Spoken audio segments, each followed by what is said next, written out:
Talkin Hoops, NorthJerseySports.com's original multimedia series, talking all things boys basketball across North Jersey. This is Season 3, Episode 3, and this is a big one because it is Jambo time here in Bergen County. I am Corey Doviak, being joined by an illustrious panel of North Jersey boys basketball insiders, being led by the former head coach at Ramapo High School and many other places, former treasurer of the Bergen County Coaches Association, current head muckety-muck of the Bergen Invitational Tournament. He is my friend Joe DelBuono. What's going on, Joe? Hey, Corey, Jambo time is right. Very good. Welcome aboard. Let's have a good night tonight. All right, Rich? You got it. Let me give him his proper introduction, Joe, because the man sitting to your left over there is North Jersey's own Richie Ballgame Barton, staff writer extraordinaire. What's going on, Richie B? Not much. Talkin Hoops, it makes me want to just shoot some hoops. In case you haven't seen it on the Athlete of the Week. You know, I'm not afraid to hit some half-court shots to get some respect around here. Plug yourself on the Athlete of the Week. So why don't you take us through that, the Tim Klarman episode? Yeah, great kid. St. Mary's is having a great season so far. First-team All-County kid from a year ago. Had a great week last week. We had a three-point shootout, 25 shots around the three-point area. I got beat 14-11. And then we both took a half-court shot. Tim's a little off the mark. Richie B, not off the mark. Bottom. Straight and through what were you wearing? I ran right out of the gym. What were like you wearing? Boss. When you took that shot? What was the jersey? What? Oh, Pistol Pete jersey from the Atlanta Hawks. It was not, well, it was a little tight, but it did look good. I got to say that. Everybody loves a Pistol Pete. All right, so anyway, we got Jambo talk to do here tonight, and we got some guests coming on. We're going to be joined by Old Tappan's Craig Ferraro. Old Tappan has a first-round bye there, the number 9 seed. They jump right into it in an interesting round of 16 game against Pascack Hills in the 8-9 game. I'm looking forward to that one. Also looking forward to talking to Craig about it. We are also going to talk to Palisades Park head coach John Wiseman, a program near and dear to my heart, my alma mater. So the Tigers are back in it. They are done no favors, by the way. They got in as the 23rd and last seed. And they got an opening matchup against Hackensack. So, listen, for the small schools, the idea is to get in. Whatever happens after that certainly is gravy. So we'll see how he's feeling here less than 24 hours before he takes the floor in that opening round game. But before we get to those guys, and we may have another guest. We're efforting that as we speak right now. I don't want to say it. If it doesn't come true, then we look bad. But if not, we'll surprise you at the end. So, let's get some first thoughts here on this Jamboree bracket. And, Richie, you look at it, at first blush, there's not much really to quibble about. Maybe the fact that, Mawa got in, the only at-large team. Joe will talk about that also. But other than a seed here or a seed there that maybe I had different in my own bracket when I was going through it, not really much to complain about in this year's draw. I totally agree with you. I don't know what else to say about it, but I thought the Jamboree Committee did a great job. Pretty much everyone is seated where they're supposed to be. A little issue with Mawa. I mean, it's tough to say because they played so many Jamboree teams close, but, weren't able to pull off a win in any of those games. But regardless, again, great job by the committee. I thought they got it right, and you have a lot of real interesting first and second round matchups. Yes. All right, Joe. Now, you're a Bergen County basketball scholar, historian, aficionado, participant, legend, all of those things. The precedent for Mawa, there have been some, I guess, subtle changes in the entry procedure for teams this year. Mawa in years past, I get. Yeah, go ahead. You take it. Go ahead. Yeah, well, first of all, I'm as the liaison at one time and as an active coach, and there's always the Jamboree has had some difficulty. The Jamboree Committee has had difficulty and been criticized from time to time on some of the matchups and some of the teams that were ranked in the top 16. So evidently it caused it caused them some problems as to look at the group of schools that have applied and then how do you place them. So this year, in the application, my understanding as well as the application, it indicated that there were two significant changes, specifically the quality of the teams that they played. In other words, you could not skew your schedule so that you would play a team that you would pretty much know that you'd defeat, whether they be a local school or whether they're a private school or a charter school. And no more Mets charter. You're off the schedule. Whatever. Mets charter. Right. So, but you could play them, but they would not be included in the number of games that you would need to meet the automatic bid of 650. And the history behind the automatic 650 bid was because the Jamboree was one of the last holdouts for having a 16-team field. It was the baseball program, Bergen County coaches baseball tournament that created the 650 cutoff to expand the participants, to open up the tournament for teams that could qualify and where they had good records but may not have been able to make a field of 16 for whatever reason. Their committee and the Bergen County coaches basketball committee, the Jamboree committee, was under the same situation. They'd have to choose 16 teams out of 54. So there's been some hard feelings over the course of the years when that format existed. So you have the 650, and then if you weren't in the 650, you would then have to be, if you were going to be selected for the tournament, you'd have to be put as an at-large team in the top 16. That seemed to handcuff the committee as to wanting to try to create better matchups. So this year, they did away with the easy games or games that were not scheduled with teams that were in the in the local area or did not meet the same criteria as the public school or the non-public. And then also the fact that they would now be able to seed a team outside. If you didn't meet the 650, you could be seeded outside of the top 16. So that's why Mawa's at 20, right? Mawa's at 20, even though they may not have had a 650 winning percentage. Now, I'm not sure whether all of the coaches, were aware of that, but it's going to become more, I think, because of this program and the fact that people will be talking about, how did that happen, that it'll become more widespread. There really isn't, other than this show, I don't think there's any other venue for them to actually talk about how does the seeding take place, and what is the criteria. That's what the coaches need to know. The coaches need to know what the criteria is so that they can plan their season, and the kids know so they can understand why someone was seeded 21st or 23rd or whatever. So I'm sorry. Go ahead. That's all the more reason. Information like this changes. They don't slip through the cracks here on Talkin Hoops. It's all the more reason why you got to stay tuned in to NorthJerseySports.com. All right, and now let's get into the meat of this tournament itself here. Obviously, Ramapo had separated itself as the favorite by beating St. Joe's and Don Bosco Prep in the same week. They're the obvious number one seed. I'm not going to go through everything. If you don't have a bracket by now, go get yourself one. I put them up on NorthJerseySports.com. You click the link on the front page. It gives you a PDF. You print it out. You do what the rest of us did. You fill it out, and I am ready to go. So I just want to go through a couple of these. I do want, I don't know whether we can criticize it. It's not a criticism. It's just that when you look at it, I think that we talked about, the Hackensack, Paramus Catholic, their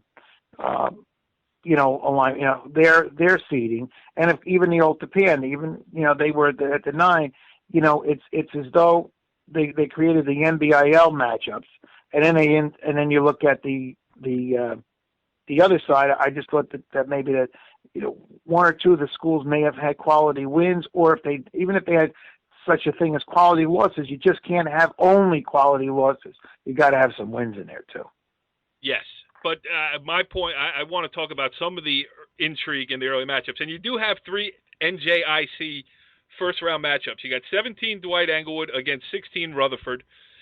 Right. So an NJIC school is going to get in to play Ramapo, either one of them. You got North Arlington against Queen of Peace, the battle for North Arlington, which is an interesting sidebar there at Bergen Catholic, first game of the Jambo. And then you have Bogota and St. Mary's. Richie B., how about you? Intriguing first-round matchups? What do you think? I think Richie B. fell asleep. Yeah, they are. Yeah, you could call. I was having fun with Matt Stone. You could call it the Matt Stone bracket because it seemed like they were matching up those schools. And I guess there's no way not to. But I think if you look at it, they did pit the schools in there and saying, look, we're going to give you an opportunity not to play.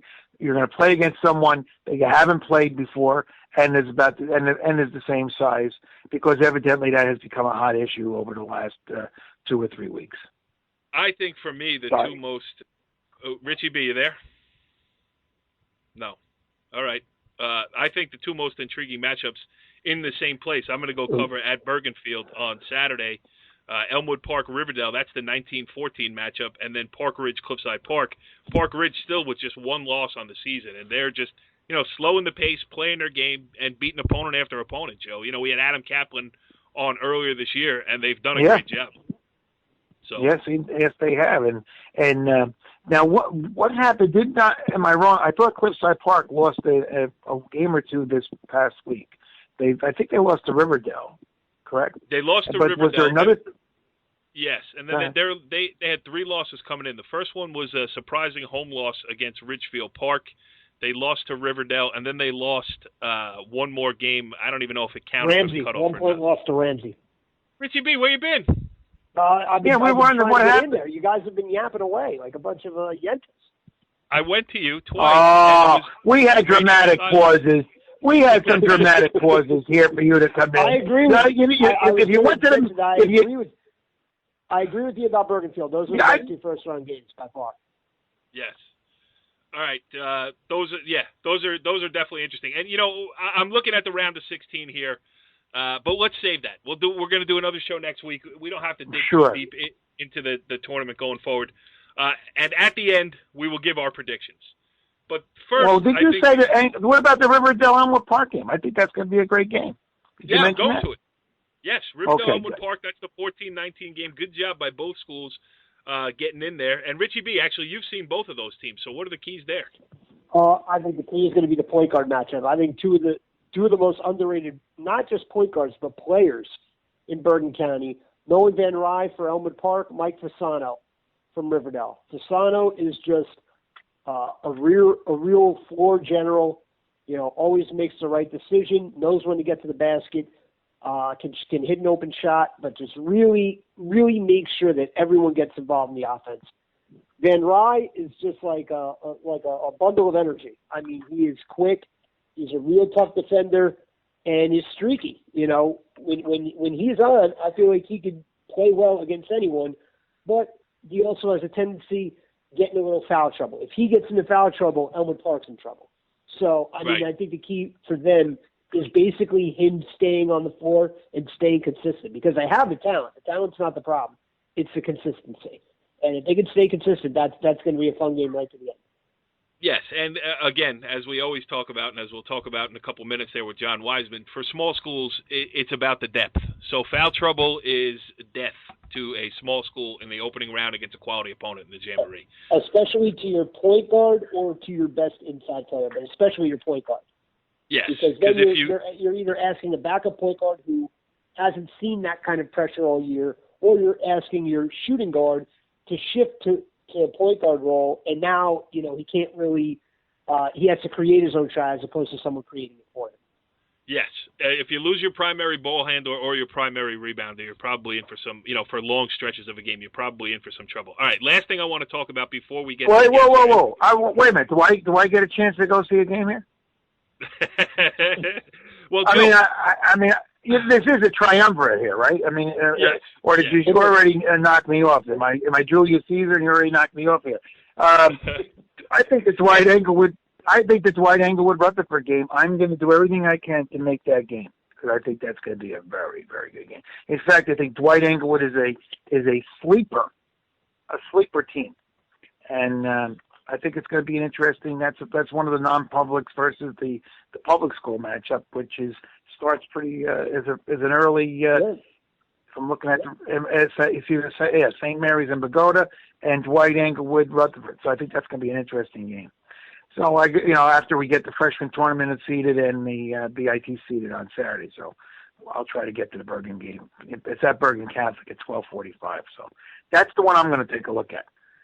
All right, and you mentioned the BIT, so I should mention that before we can get on this Jambo train fully here, there will be a BIT preview show coming up this weekend. We haven't decided exactly when we're going to do it, but we love the BIT here at NorthJerseySports.com, and we are going to talk about it. We'll have coaches on.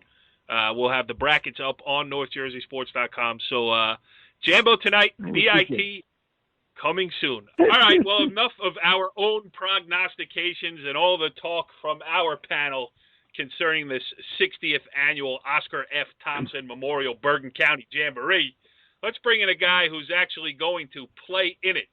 As we welcome in our first guest of the evening, joining us on the Moe's Southwest Grill Hotline is the head coach of the Northern Valley Old Tappan Fighting Golden Knights, Craig Ferraro. Coach, thanks for joining us here on Talkin Hoops. Thanks for having me, Corey. Appreciate it. Well, we appreciate you coming on because it's a great time to talk to you. Back in the Jamboree, playing well. A lot of people around Bergen County and North Jersey have taken notice of Old Tappan this year. 10-4 going into the Jambo. A lot of quality wins. All of the losses, if there is such a thing, have been quality losses. So, before we get into some specifics about the tournament and everything else, why don't you give us a quick, a state of the state on Old Tappan basketball right now? Yeah, we had a good group of guys. We're a young core group. We got we're a junior laden team. Got some young guys, and we got some good senior leadership with our two senior captains, Lucas Casamento and Ethan Lizaraga. But young guys have really stepped up and doing a great job filling in because, like I said, we were young this year coming in, and we knew we were going to be tough. We prepared hard and got ready, but we got off to a great start, and the guys are just really excited about this opportunity. Yes, Joe, I know you're chomping at the bit to talk Jambo hoops with a real live coach. Well, go ahead. Well, first of all, I want to talk to him about. I think there's two things on his team that I'd like to talk about. Your center, is he Hill? What is that, Hill? Where's the center that he had, the big kid? Eifert. Yeah, Kevin Eifert. He's also a junior. I think he's one of the. He's a junior. He's one of the most improved big men. The game that I happen to have seen, he happened to be one of the. I think he's one of the best and most improved big men that you've been able to work well into the. Into the lineup, and he's a starter. But I mean, he also had to fill in when Minaya, if I'm not mistaken, Minaya was out a couple of games. So can you tell me a little bit about him as a center? Yeah, Kevin's been the starter for us all season. And he's been doing a great job. He stepped up, and he's the type of kid that he does everything that you ask, and he never stops working hard. He knows his role. We count on him to grab the offensive rebounds, and most of his points come off of second chance shots and his extra effort. And everybody can use a guy like that. So he's been a huge plus for us. When he's doing the little things, we're just a much tougher team, and he does them all the time. He's always working hard, working for those plays. So he picks up a lot of the slack for us. So we miss a couple shots here and there. He's usually there to clean it up. So it's a huge help. I mean, he's come up big so far for us. It reminds me of the. And I think the other. I'm sorry. Go ahead. No, Joe. I love it. You're on fire. The other guy. I mean, I've watched him for 2 years now, and it's Lucas Casamento, and I think that I think he's come out of the shadow. I think he's probably one of the best guards in the county, and I think he's been proving that out night in and night out. And in fact, I think that's one of the reasons teams really can't pressure that well, if they do pressure at all. And I think, what do you think about his development and how far he's come?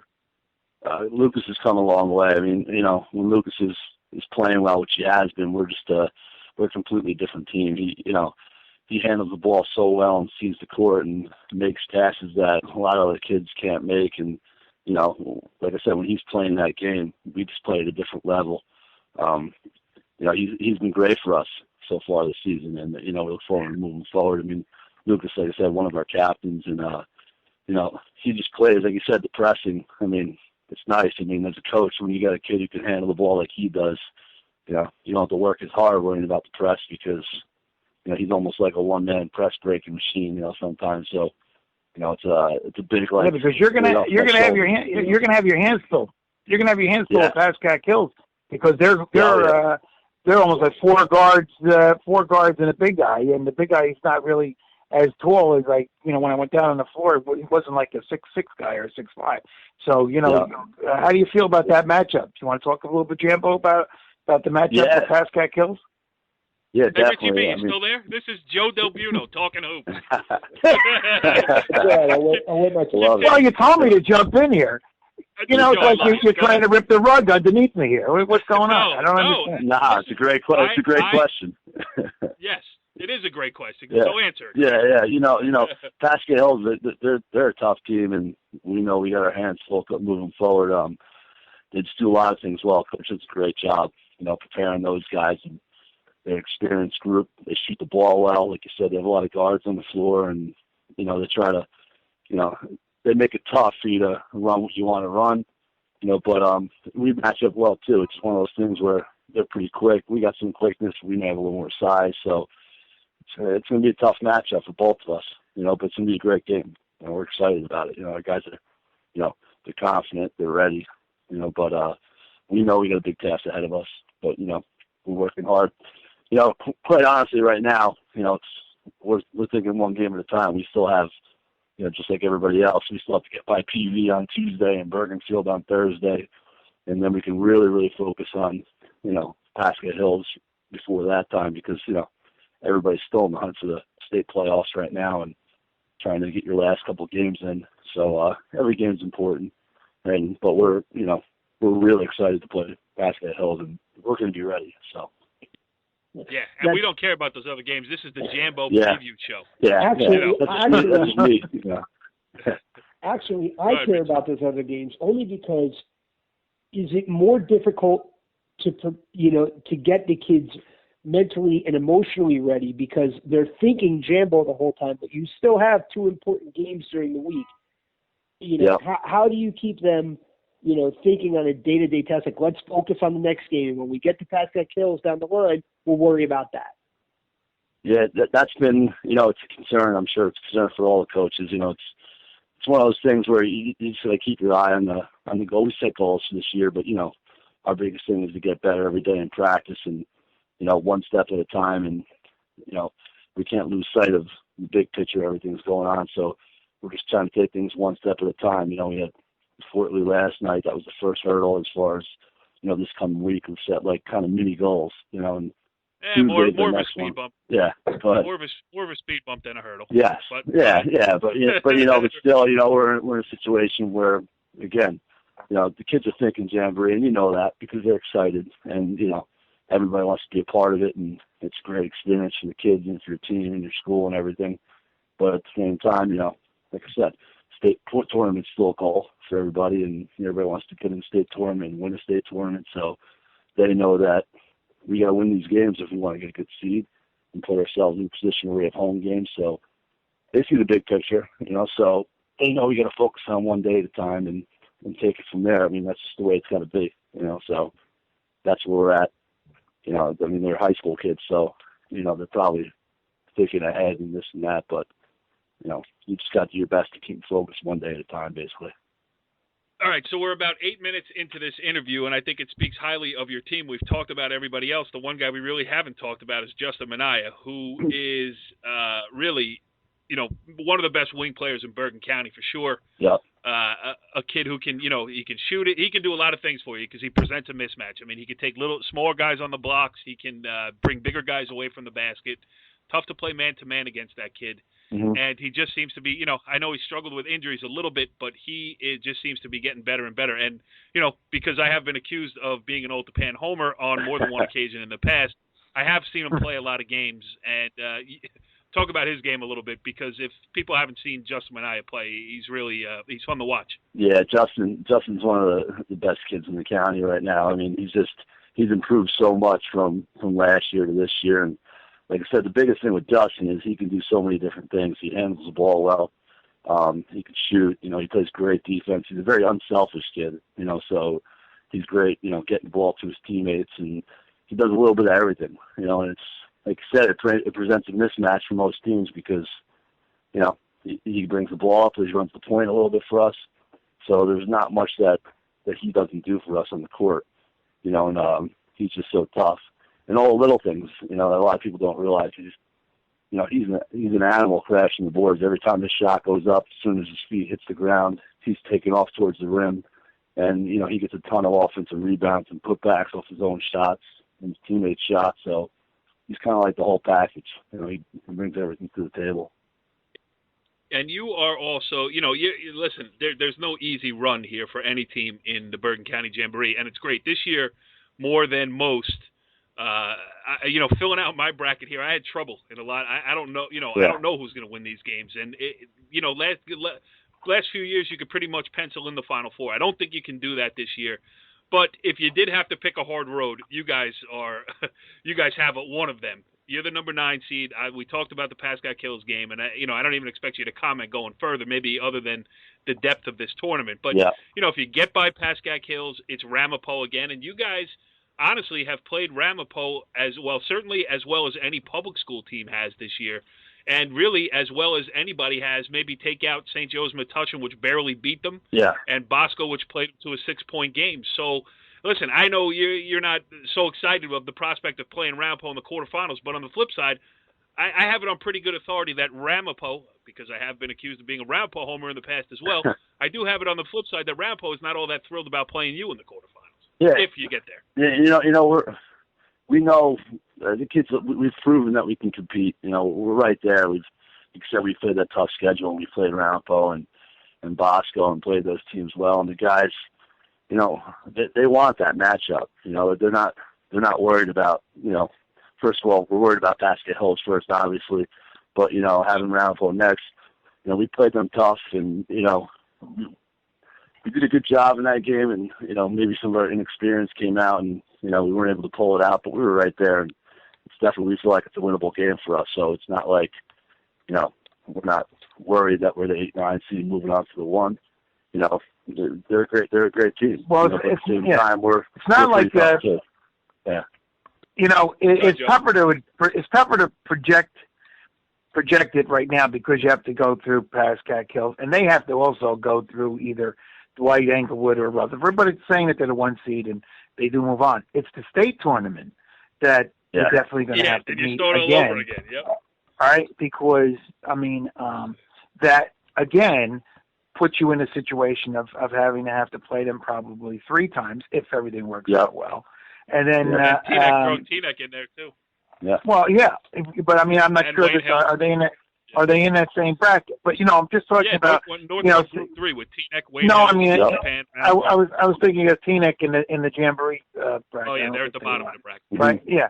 So my point is that you'd have to see them 3 times during the course of the year, and again, if that were the case, if you were to get past, and this is not a slight. I saw Pascack Hills play the other night, and I thought that they were really a very, very well coached and very well done team, and they really take the ball to the basket as well as shoot the 3. So anyhow, but to play a team 3 times is quite unique and very difficult to do, both on either side. Ramapo may not look at say, gee, we have to play them again, and then Old Tappan said, gee, we got to play Ramapo again. If you're in that bracket, they might be in the 1 bracket, you might be in the 2 bracket, and the only way you'd see them is in the finals.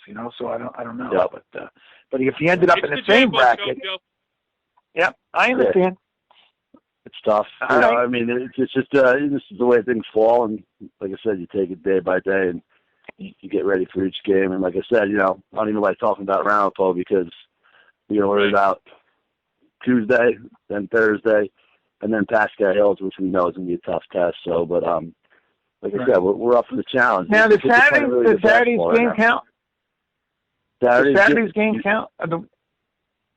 Which game that you would game? Play against Pascack Hills, would that count in the state tournament? No. Our last cutoff game, we'll be at 16 games at Bergen Field. So Tuesday is game 15, and then Thursday is game 16.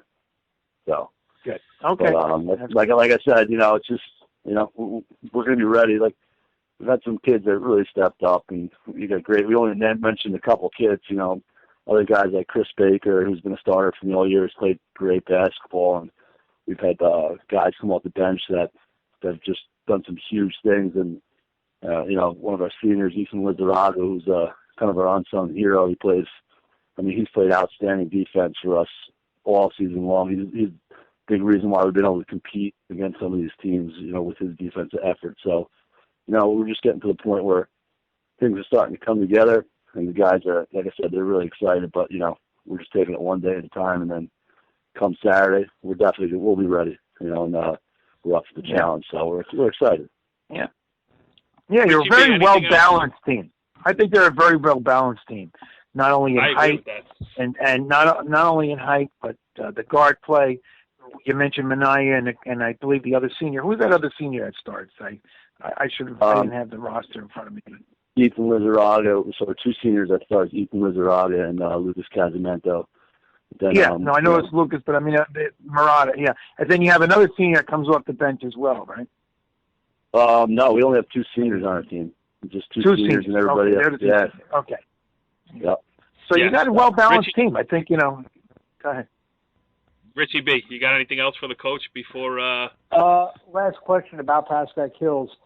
Talk about what kind of a unique matchup it is defensively, because they generally have four kids that can shoot the three, and they're not just spot-up shooters. They can shoot off the dribble, shoot off picks, and they also like to spread it out and go in the basket.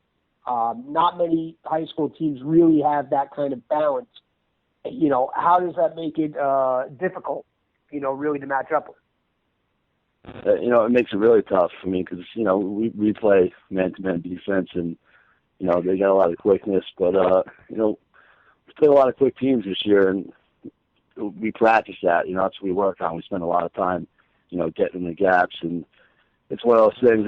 It's kind of like a double-edged sword. You got to respect their quickness, so you got to be able to, shrink in and protect the gaps. You will give up a couple of shots, and they can hit those. You can't take away everything, but we just got to play that hard-nosed defense, and the biggest thing is to finish with those box outs and don't give them any second-chance points, and have good possessions for us on offense.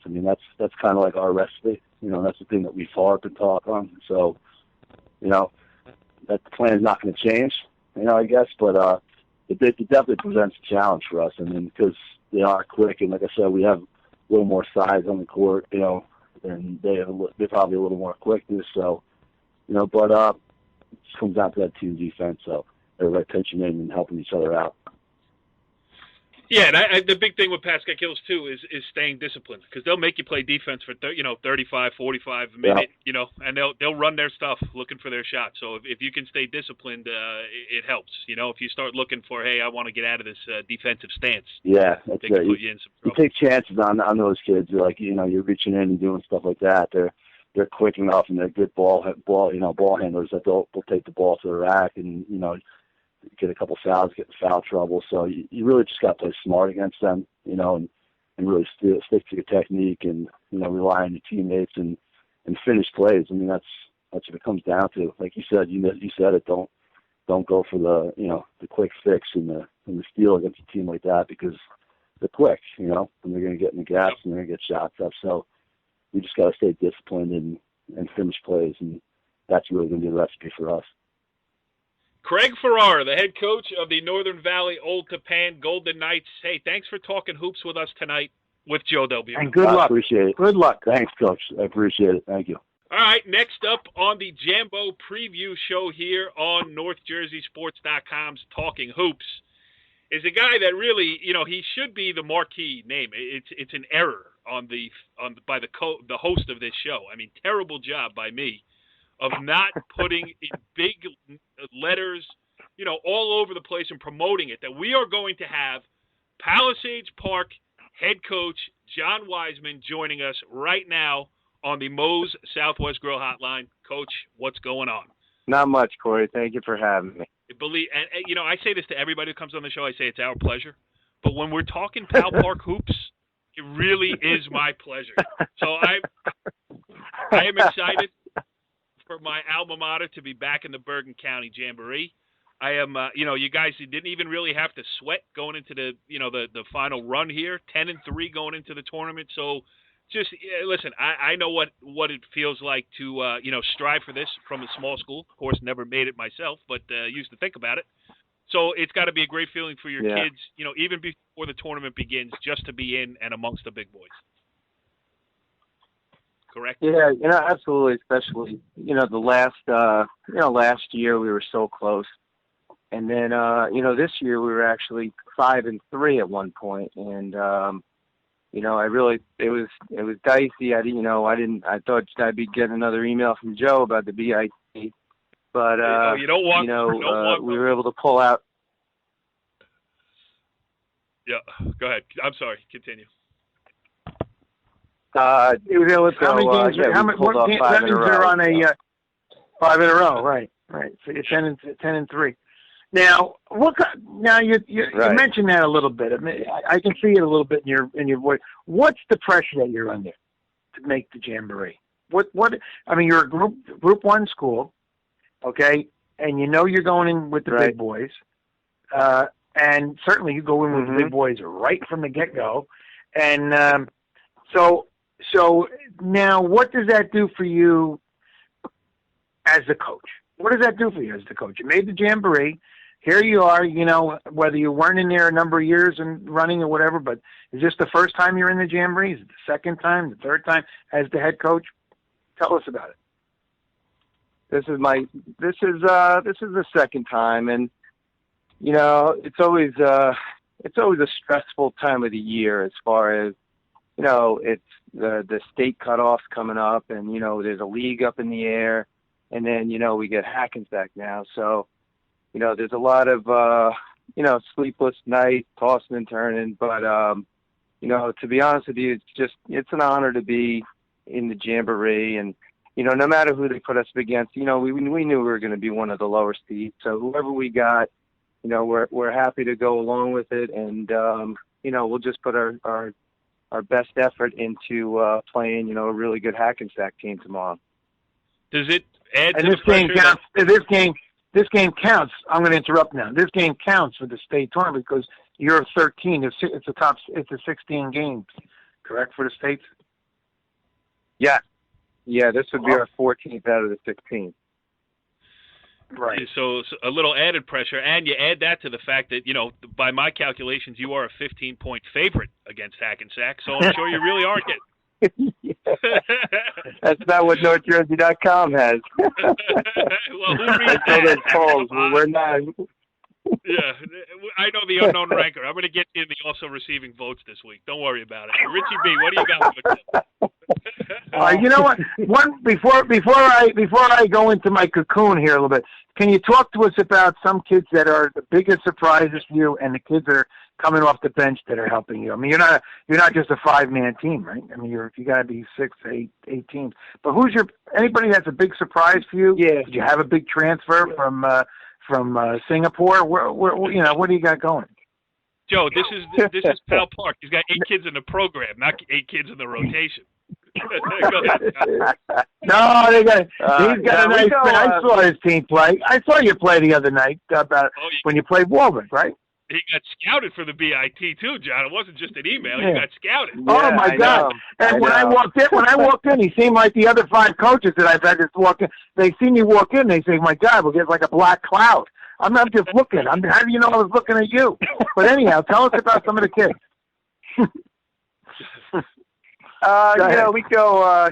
There were no surprises. We've had the same group of kids for, I guess 2 or 3 years now. The sophomore class, a lot of them are seniors, and we have a couple juniors mixed in. So there's no real surprises. No, it's just 8 or 9 kids, 10 kids that play, and they've been playing together for a while. We played 35 games over the summer. So we had a real good summer together. And then I think, getting off to start this season, I think we kind of started slow. We won our first 2 games, and then the Christmas tournament, and coming out of the Christmas tournament, I know the game that you were at with Waldwick, I don't think we played all that well. But the last couple weeks, I think we've really, we kind of found ourselves, in our identity. I think our 2 losses against Park Ridge and Pagoda back-to-back kind of woke us up and, showed the whole team that, we can't just walk out onto the floor and, because the other team sees Top Park, that they're not going to stop playing, obviously. So, they started bringing it, and that's, last 5 games we've really been playing well. All right, Richie B., go ahead. Take your opportunity. I'm jumping in finally. Talk about Hackensack. Going into that game, obviously, Hackensack's known for being big and physical and forcing the pace. Are you a coach that likes to throw like a wrinkle that maybe they haven't seen all year, or maybe you haven't even done all year defensively? Or do you just say, we're going to go with what we got, we're going to try to play our style, and whoever executes better is going to come out the winner?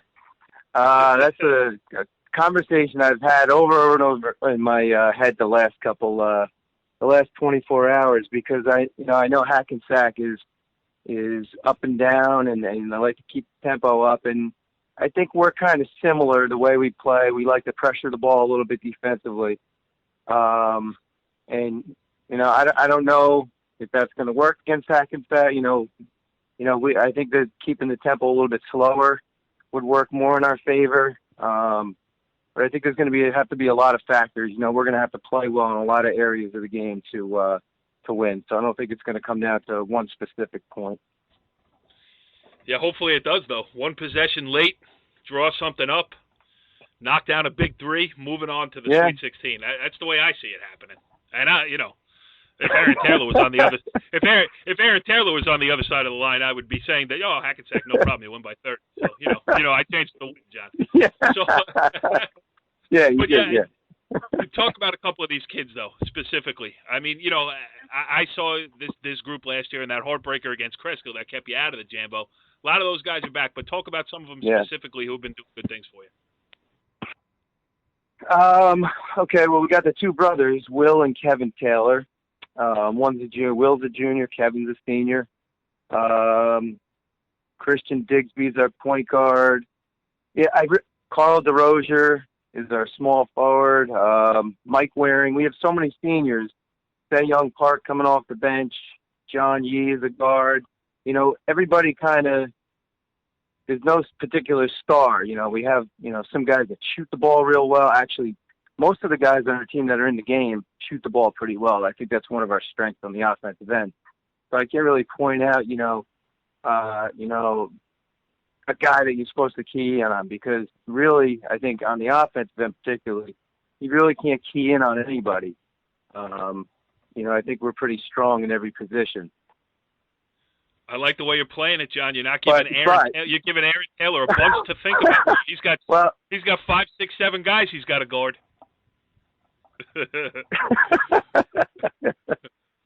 Yeah, but I mean, all in all, these kids that played a lot of basketball, they're great kids. They listen, they can, sometimes I may raise my voice a little bit with them, and they can take it.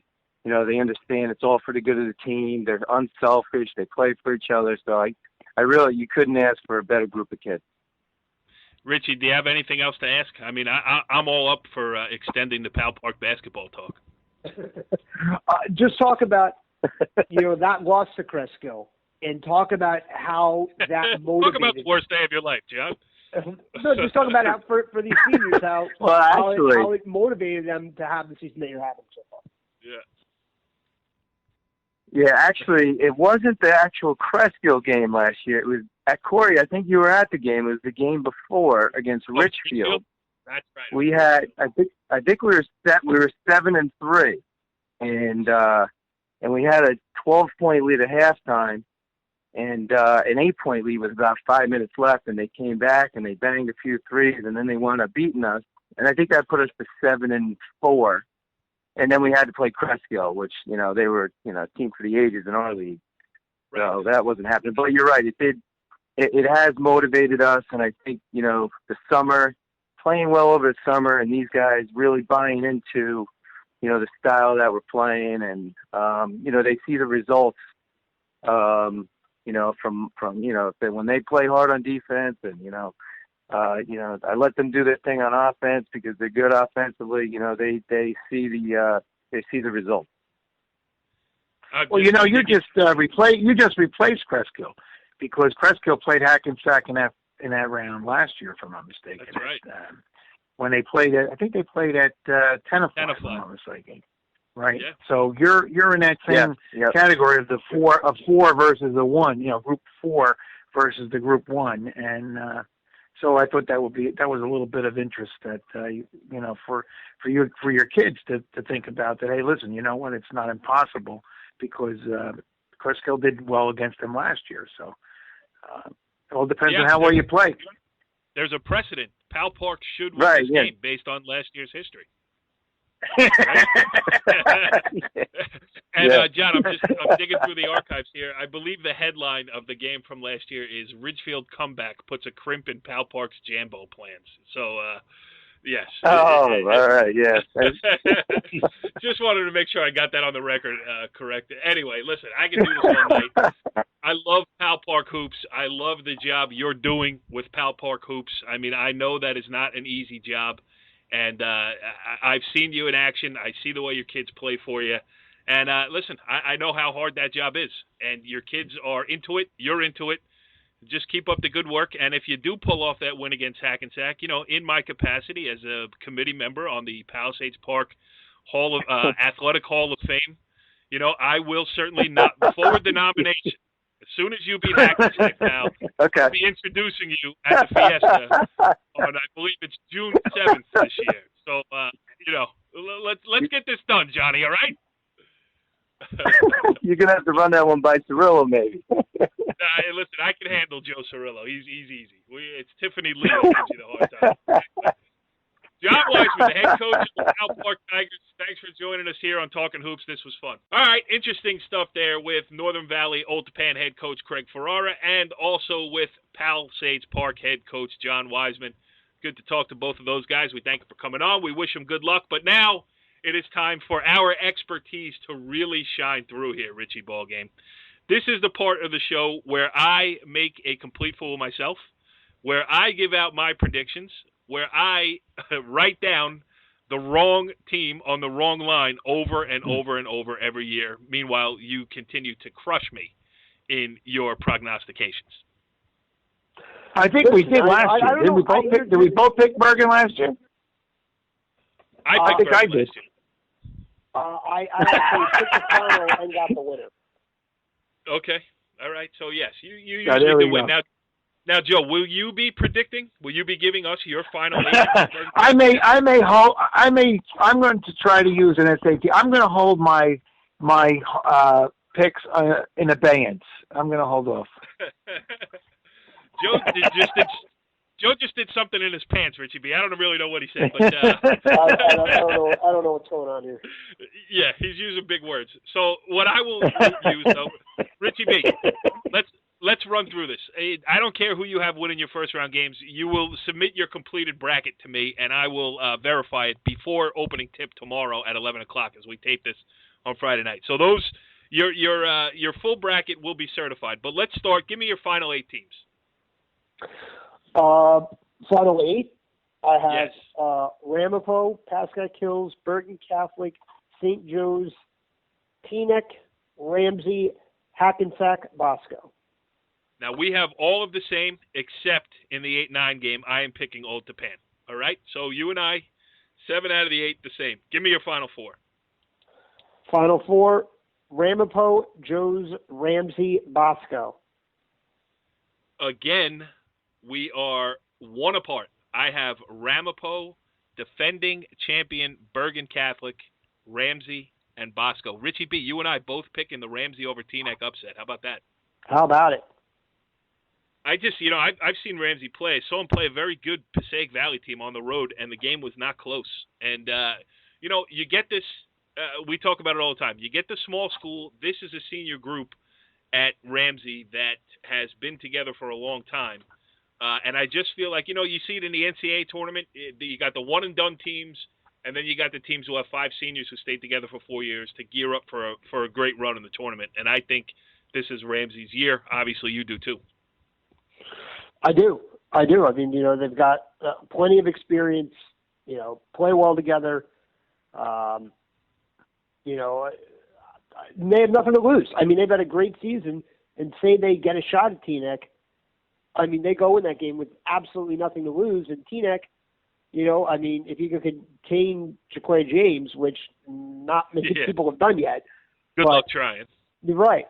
But if he has an off shooting night, you're talking some trouble for Teaneck because, Teaneck has to find a consistent secondary scorer. If they do that, they could win the title, but they could also go out in the quarters. Yes. All right. Give me your final 2. Who's in the finals? I'm going chalk. I'm going Rampo Bosco. Yeah, for all my talk of what a wide open tournament this is, I am taking number 1 Ramapo and number 2 Bosco. And for Richie B, the winner of the 60th Oscar F. Thompson Memorial Bergen County Jamboree 2016 is the Don Bosco Ironman. Oh, Richie, I have that too. 57-53. We're going to need that score because that's going to be the tiebreaker. Our brackets are so similar. I hope we have some differences in the first couple of rounds. But, Joe, what do you think of that? Don Bosco, we both have him winning the tournament this year. I don't know. I guess I have to go do I have to jump into this? You're dragging me. You're pulling me back into this. I just want to take you out of abeyance, Joe. Yeah. I can't let you sit there. All right, here I go. I'll go. There we go. All right. Pushed him right over the deep end of the pool. Well, I mean, I am a river. I do like riverboat gambling a little bit. So yes. Let's see. Go ahead. Where am I going? I'm going with the 2, final 4, 8. 6 to the 8.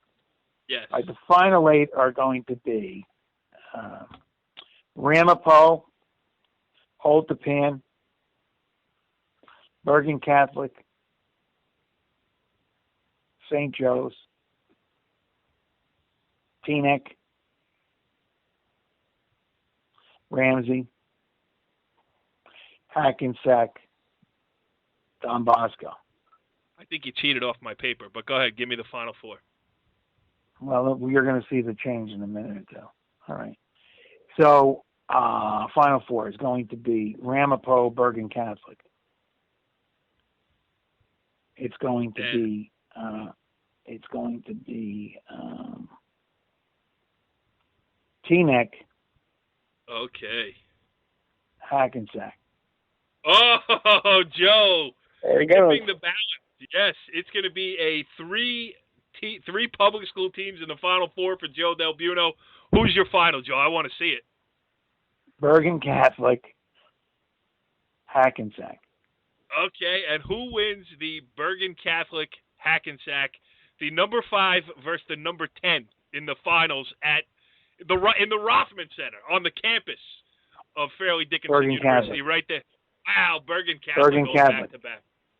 All right, Yeah. All right. Joe DelBuono out of abeyance and into the end of the pool. It kills me to go to that bracket, but I mean, it's just that I think it's a tough road to hoe, and But anyhow, that's the way I think it's going to be. All right. Now I got a question. Joe's kind of already answered it. His part of it for me. Well, who do you think out of the top 6 seeds is the most likely to get upset first? Ooh, good question. The top 6 seeds for me? Are you asking me? Yeah. Joe already gave his answer, and you're the only other person on the show. Okay, I thought maybe is John Wiseman still on the line? No, I think he hung up. All right, for all the great things I said about Ramsey, and I pick him to go to my Final 4, so I'm showing true respect. But you got to say that St. Mary would be a live dog in the round of 16. I mean, I think. And, like Hackensack Paramus Catholic, Well, you said top 6, but Paramus Catholic has a 7. I think Hackensack, Paramus Catholic. Hackensack is the favorite in that game, in my opinion. So, yeah, I think Paramus, that's the one. Again, I don't like Mawa getting in, but Paramus Catholic, I think, is the one team that was seeded a little too high. Yes, I think they're maybe 1 or 2 spots too high, and I think Hackensack's maybe 1 or 2 spots too low, which is cool because it gives you that 7-10 matchup. Where listen, Hackensack's the 10 seed, and if they're the 10th best team in Bergen County basketball is pretty good because I've seen them and they are good. So, it's going to be a fun tournament. We're going to stay right here on top of it right throughout. NorthJerseySports.com is going to have first round coverage, and then the rest of the tournament we're going to throw in video, we're going to throw in audio, the written word, photography. We will be all over it. But for now, that is it for tonight, our Jambo preview show. Let the games begin, and we'll see you next week on Talkin Hoops. Watch out for Pascack Hills. Follow the leader.